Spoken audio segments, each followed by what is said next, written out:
There's no way to sugarcoat it. The teenage brain is a work in progress. A study conducted by the National Institute on Drug Abuse found that the regions of the frontal and prefrontal cortexes, which are known for their role in planning and decision-making, are not fully developed until ages 24 or 25. This can have severe ramifications for teenagers who are still trying to find themselves, because their brains aren't as equipped to strategize in certain situations. When it comes to regulating emotions and impulses, an adult's brain works very differently than that of a teenager. Adults usually have an active prefrontal cortex, which helps keep emotions in check while also helping to make decisions. In contrast, the limbic system is more involved in teenagers, contributing to more impulsive behavior. For this reason alone, teenagers are most likely to be misled into drug use and many other harmful practices under peer influence. It's scary to think about one's child abusing drugs. That's why it's so important to know the facts that drug abuse is no respecter of persons, with teenagers the most likely to use amphetamines, anti-anxiety pills, and pain-relieving medication.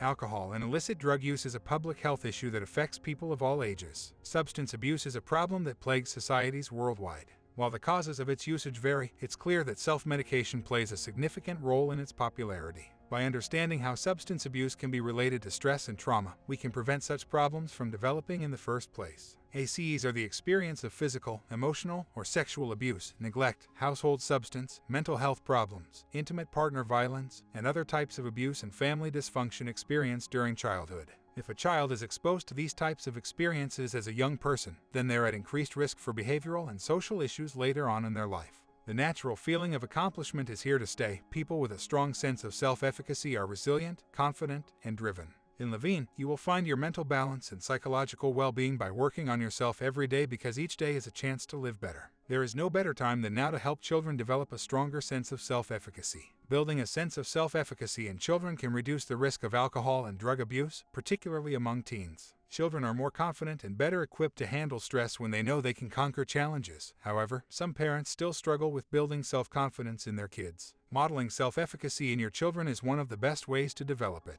Instead of denying them certain privileges, promote them based on certain conditions. This empowers and builds self-confidence, making them feel empowered to handle situations. All parents want their children to grow up in a safe environment.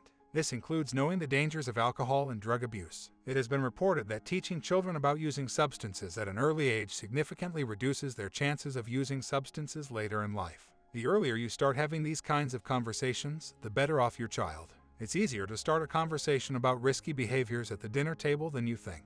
Research shows that families who eat dinner together have fewer issues with substance use and addiction, even across multiple years. It's an easy step you can take now to start those discussions. Parents have to be prepared to listen and talk openly. Alternatively, the most effective method, which includes real-time communication and open discussion, is geared towards helping teens change their attitudes towards drugs by using real-life examples and providing them with facts about how smoking cigarettes impacts body systems.